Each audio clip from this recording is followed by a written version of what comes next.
Hello everyone. SVOU has four kinds of weather: sun, rain, sand, and snow. For those of you that are used to hail instead of snow, note that Generation 9 doesn't have hail. Snow doesn't deal damage like hail did, but it gives ice types a 1.5 times defense boost, and of course, still activates related abilities like Slush Rush and Ice Body. Rain boosts water moves by 1.5 times and activates abilities like Dry Skin and Swift Swim. Sun boosts fire moves by 1.5 times, activates abilities like Chlorophyll, and most notably of all, Photosynthesis, the ability of all past Paradox Pokemon. Lastly, Sand is the only weather that deals damage, doing 6.25% health each turn to Pokemon that aren't Ground, Rock, or Steel type. Sand gives rock types a 1.5 times special defense boost and also activates abilities like Sand Rush and Sand Force. It should also be noted that the abilities Slush Rush, Swift Swim, Chlorophyll, and Sand Rush all have the same effect of doubling speed in their respective weathers. I'll be mentioning these abilities again, so make sure to remember them. I'll be ranking these weather archetypes from best to worst in SVOU. How strong each weather archetype is may change slightly as the metagame progresses, but things have been quite stable for a while, so I felt comfortable making this video. Let's get right into it. The best by far is Sun.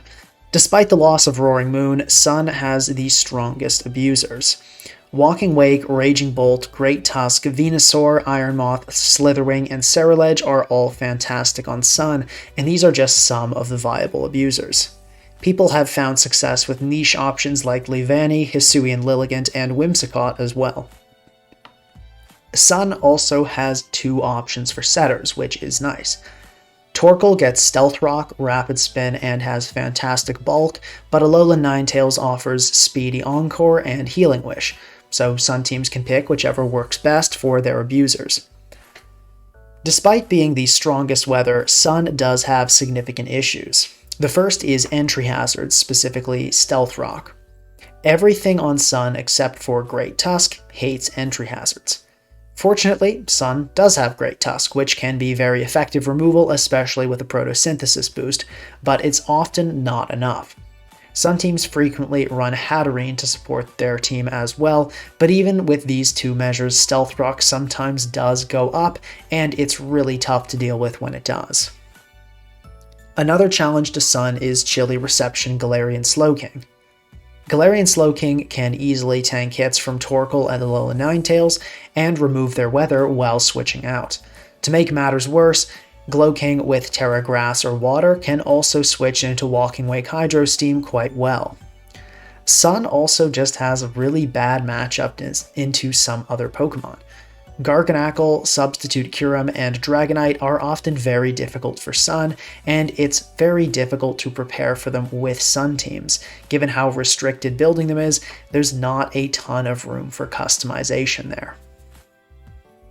Lastly, but importantly, Sun teams have to deal with boosting the power of other Photosynthesis Pokemon. If you're using Sun, there's a good shot your opponent will be running a Great Tusk, Raging Bolt, or both, and now they'll reap the benefits of your weather. Still, Sun is a solid archetype and has many strong abusers. Next up, the second best weather is Sand. Sand is a pretty steep drop from Sun. Although Sand teams aren't bad, they're much more limited. Tyranitar and Hippowdon can technically both set Sand, but Tyranitar is much better thanks to gaining knockoff and providing a valuable ghost resist. It's also quite difficult to justify using Hippowdon these days when Gliscor and Tinglu exist.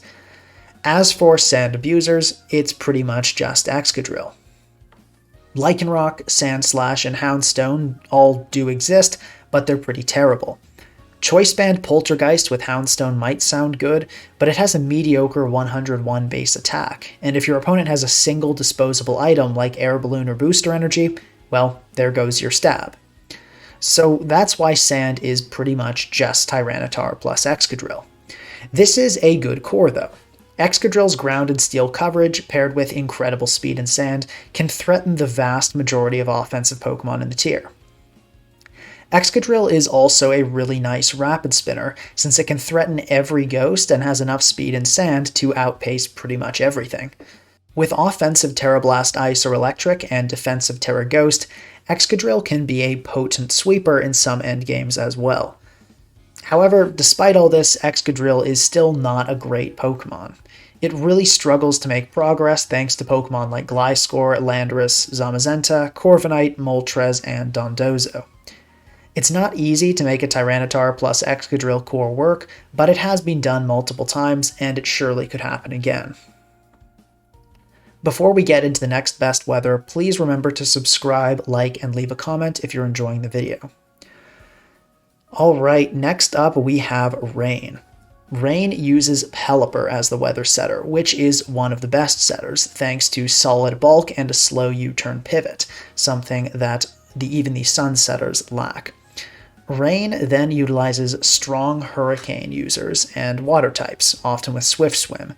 Some common examples of Hurricane users are Tornadus, Therian, and Zapdos, while Kingdra, Basculegion, and Barraskewda are often used as Swift Swimmers. Rain did get a major buff in this generation when Flip Turn was given to almost every Swift Swim Pokemon, but sadly, Rain also received a major debuff, the addition of Ogerpon Wellspring. Wellspring is devastating for Rain teams, both offensively and defensively. Ogerpon can stop water attacks entirely, preventing Flip Turn pivoting, while also threatening to one-hit KO or two-hit KO the entire team, taking full advantage of the boost to Ivy Cudgel. Wellspring alone would devastate past generations of Rain, but this isn't the only problem Rain is facing. They also hate the influx of priority in Gen 9. The popularity of Extreme Speed Dragonite, Thunderclap Raging Bolt, and Sucker Punch Kingambit make SVOU an inhospitable environment for Rain. On top of that, Rain struggles heavily with hazards, perhaps even more than Sun. To deal with this, Rain often utilizes Iron Treads to provide an answer to Raging Bolt, which is very difficult for Rain teams, give a Fairy Resist, and Hazard support in one slot. Unfortunately, with the weight of the world on Tread's shoulders, it often fails to do any of these tasks well. Like Sun, Rain also hates Galarian Slowking with Terra Grass and Water.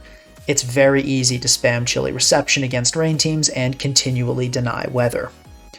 On top of that, Rain also heavily struggles with Alomomola and Kyurem. With so many terrible matchups existing is a major uphill battle for Rain. I'm not convinced that making a great Rain team is possible in the current metagame, but I'd love to be proven wrong. Lastly, the worst weather is snow. Snow isn't really even a real weather. It comes in two forms: balance and hyper offense. The hyper offense teams will typically run a lead Aurora Veil Alolan Ninetales with Icy Rock, and then Belly Drum Titan, Quiver Dance Frostmoth, and Dragon Dance Kyurem.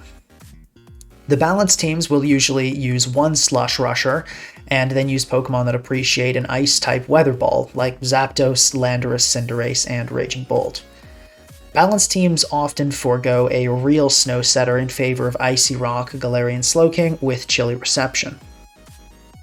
A Snow balance is almost always going to be worse than a balance without Snow.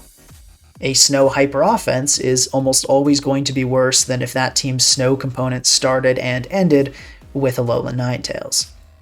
I have some hope that Snow will at some point have a team that performs well on the ladder and in tournaments, but mostly I doubt it will happen. I've attempted to make a great Snow team before, and it was terrible. I'll surely try again, but I have little reason to hope. With Arctozolt being cut from the Pokedex when transitioning from Generation 8 to 9, there just isn't a good enough Slush Rush user to make having a Snow setter worthwhile. Titan, Alolan Sandslash, and Beartic are all terrible in OU. And for those of you who might ask, I don't consider a Glowking plus Blizzard Kyurem to be a real Snow team. Those teams are quite good though, probably on par with Sun. So my final ranking from best to worst is Sun, Sand, Rain, and then finally Snow. If you want to try out the teams I used in the background footage, the PokePaste links are in the description. Funny enough, I actually gained Elo while getting footage with the Snow team, so maybe it's correct. I hope you guys enjoyed the video, and have a great day.